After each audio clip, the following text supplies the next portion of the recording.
Good morning students, मैं पुरुषोत्तम नाथ physics teacher. Class 12 का हमारा chapter number 2 Gauss law and application में स्टार्ट करेंगे। हमारा chapter number 1 electric field complete हो चुका है। उसको आप फिजिक्स बाय पुरुषोत्तम नाथ यूट्यूब चैनल पे जाके उसके सारे टॉप वीडियोस देख सकते हैं। उसमें लगभग मैंने 11 या 12 वीडियोस बनाए हैं जिसमें सारे टॉपिक्स ऑलमोस्ट मैंने कवर किए हैं। आप एक बार देख लीजिएगा उसको, क्योंकि हर चैप्टर जो है हमारा वो एक दूसरे से कनेक्टेड है। थोड़ा थोड़ा सा चैप्टर 1 से थोड़ा सा रिलेशन 2 का है, 2 का थोड़े से 3 से है, तो थोड़ा बहुत हमें कनेक्टिविटी मिल जाती है। नेक्स्ट हम आज स्टार्ट करेंगे Gauss law and its application. उसको स्टार्ट करने से पहले हमारा इसका पहला टॉपिक है इलेक्ट्रिक फ्लक्स।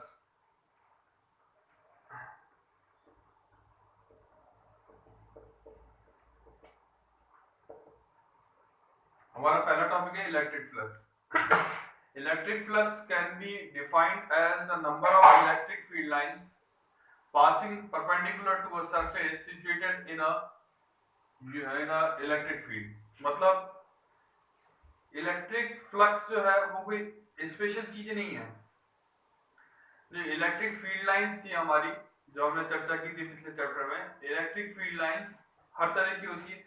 उनमें से उन इलेक्ट्रिक फील्ड लाइंस को इलेक्ट्रिक फ्लक्स का नाम दे दिया गया जो किसी सरफेस से परपेंडिकुलर पास हो रही है। कहने का अर्थ ये हुआ कि जिन इलेक्ट्रिक फील्ड लाइंस किसी सरफेस से परपेंडिकुलर क्रॉस कर रही है, उन्हें नया नाम दे दिया गया इलेक्ट्रिक फ्लक्स।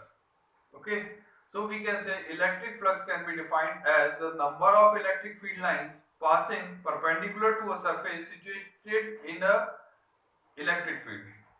तो किसी विद्युत क्षेत्र में स्थित किसी पृष्ठ से गुजरने वाली लंबवत विद्युत बल रेखाओं की संख्या विद्युत फ्लक्स कहलाती है। जैसे ये है हमारा सरफेस, कोई सरफेस है, ये किसी इलेक्ट्रिक फील्ड में रखा हुआ है। इस इलेक्ट्रिक फील्ड लाइंस पास हो रही है।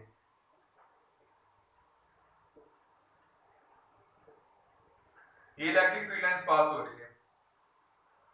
सरफेस का एरिया ए है, इलेक्ट्रिक फील्ड ई है, जिसमें इलेक्ट्रिक फील्ड लाइंस इससे क्रॉस हो रही है। इसमें अगर हम बात करें तो ये इलेक्ट्रिक फील्ड लाइंस जो है, इनका जो ये मान लीजिए ये नॉर्मल है, इसका ये है 90 डिग्री, ये थीटा। ये इलेक्ट्रिक फील्ड लाइंस को ई से भी शो कर सकते हैं। ई इलेक्ट्रिक फील्ड ही बताती है इलेक्ट्रिक फील्ड लाइंस, तो ये ई है तो इसका ये कंपोनेंट हो गया ई कॉस थीटा। और ये जो हमने छोटा सा सरफेस लिया है इसका हो गया डी ए एरिया। पूरे का एरिया ए है और एक छोटा सा सरफेस लिया है डी ए। तो इसकी सेकंड डेफिनेशन क्या होती है कि electric flux can be defined as, electric flux को हम फाई से शो करते हैं। Phi is equals to E cos theta into D A. Electric flux passing through a small area situated in an electric field can be defined as the product of the normal component of electric field and the area vector of that small area। phi is equals to e cos theta into d। मतलब इसका definition, पहला definition तो ये हो गया theoretically कि number of electric field lines passing perpendicular to the surface situated in an electric field. मतलब ऐसी लंबवत विद्युत बल रेखाओं की संख्या जो किसी पृष्ठ के लंबवत पास हो रही है। ऐसी विद्युत बल रेखाओं की संख्या जो किसी पृष्ठ से लंबवत निकल रही है। ठीक है, वो इलेक्ट्रिक फ्लक्स हो गया। पहला डेफिनेशन तो ये हो गया, वो तो हुआ थ्योरेटिकल डेफिनेशन। हम बात कर रहे हैं अब मैथमेटिकल या फॉर्मूला वाइज इसका क्या डेफिनेशन होना चाहिए वो। तो इसका फॉर्मूला वाइज डेफिनेशन ये है कि कोई स्मॉल एरिया है हमारे पास डी ए, उससे इलेक्ट्रिक फील्ड का जो कंपोनेंट है, हम इलेक्ट्रिक फ्लक्स में क्या है, सिर्फ परपेंडिकुलर कंपोनेंट ही लेते हैं। तो ये ई अगर इलेक्ट्रिक फील्ड इधर है तो इसका perpendicular component E cos theta हो जाएगा। तो इस स्मॉल एरिया डी ए से परपेंडिकुलर इलेक्ट्रिक फील्ड लाइन जो है वो ई कॉस थीटा रिप्रेजेंट कर रही है। तो E cos थीटा और उस स्मॉल एरिया का जो प्रोडक्ट है वो आपका इलेक्ट्रिक फ्लक्स को बताएगा। मैं दोबारा इसको डिफाइन करता हूं। Electric flux passing through a small area situated in an electric field can be defined as the product of electric field perpendicular to that small area and the area vector of that small area. मतलब किसी अल्पांश क्षेत्रफल से गुजरने वाला विद्युत flux, किसी अल्पांश क्षेत्रफल से गुजरने वाला विद्युत फ्लक्स उस अल्पांश के क्षेत्रफल एवं उस क्षेत्रफल से गुजरने वाले विद्युत क्षेत्र के लंबवत घटक के गुणनफल के तुल्य होता है। बहुत सिंपल है, आपको कोई भी डेफिनेशन याद करने की जरूरत नहीं होती है। आप सिर्फ जो है फॉर्मूला याद रखें, phi = E cos theta into dA। तो E cos theta क्या है? It is a normal component of electric field passing through that surface and dA क्या है? dA is an area, small area.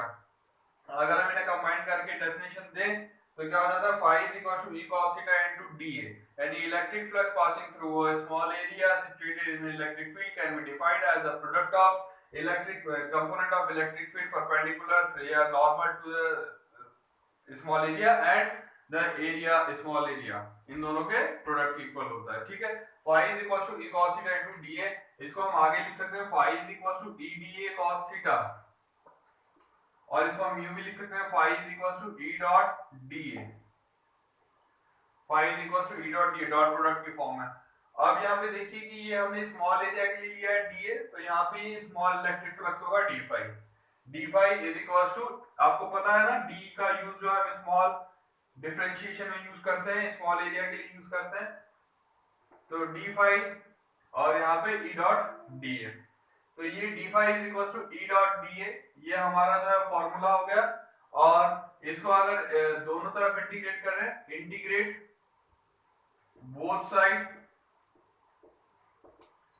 दोनों तरफ अगर हम इंटीग्रेट करें तो हमारा क्या हो जाता है? d phi का इंटीग्रेशन हो गया इस तरफ भी और इधर भी E dot dA।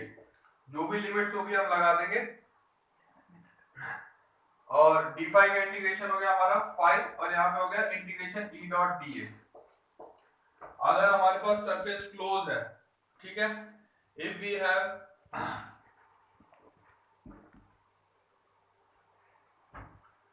अगर हमारे पास क्लोज सरफेस है तो क्लोज सरफेस के लिए फॉर क्लोज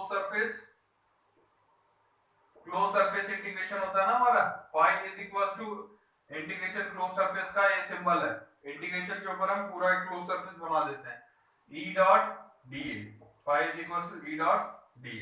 तो ये क्लोज सरफेस के लिए हो गया। क्लोज सरफेस का बताना इसकी जरूरी था कि गॉस लॉ जो है वो क्लोज सरफेस पे एप्लीकेबल होता है, वो फर्दर अभी आने वाला है। तो phi = E dot dA close surface पे। तो ये आपका जो है इलेक्ट्रिक फ्लक्स है। इसका यूनिट अगर आप देखें तो यूनिट क्या हो जाएगा? इलेक्ट्रिक फ्लक्स का यूनिट हो गया, इलेक्ट्रिक फील्ड का हो गया न्यूटन पर कूलम और ये एरिया का हो गया मीटर स्क्वायर। न्यूटन पर कूलम इनटू मीटर स्क्वायर, ये इसका यूनिट हो गया। तो हम इलेक्ट्रिक फ्लक्स को जो है दो तरीके से डिफाइन कर सकते हैं। एक्चुअली 3 तरीके से कर सकते हैं, तीसरा तरीका मैंने बताया नहीं। एक थ्योरेटिकल डेफिनेशन है, वो है electric field can be defined as the number of electric field lines passing perpendicular to the surface situated in an electric field. किसी इलेक्ट्रिक फील्ड में रखे हुए किसी सरफेस के परपेंडिकुलर पास होने वाले इलेक्ट्रिक फील्ड लाइंस का जो नंबर है वो आपका इलेक्ट्रिक फ्लक्स कहलाता है। पहला डेफिनेशन हो गया थ्योरेटिकल। दूसरा, आप अगर इसका फार्मूला वाइज या मैथमेटिकल डेफिनेशन देना चाहेंगे तो इसका फार्मूला आपको याद रखना है, E dA cos थीटा होता है या E cos theta into dA होता है। तो आप लिख देंगे कि electric flux can be defined as the product of electric field passing component of electric field normal to that surface and the area of the small area vector of the given small area. ठीक है, तो d phi = E cos theta dA, d phi dA cos theta. तो ये हो गया E dot dA।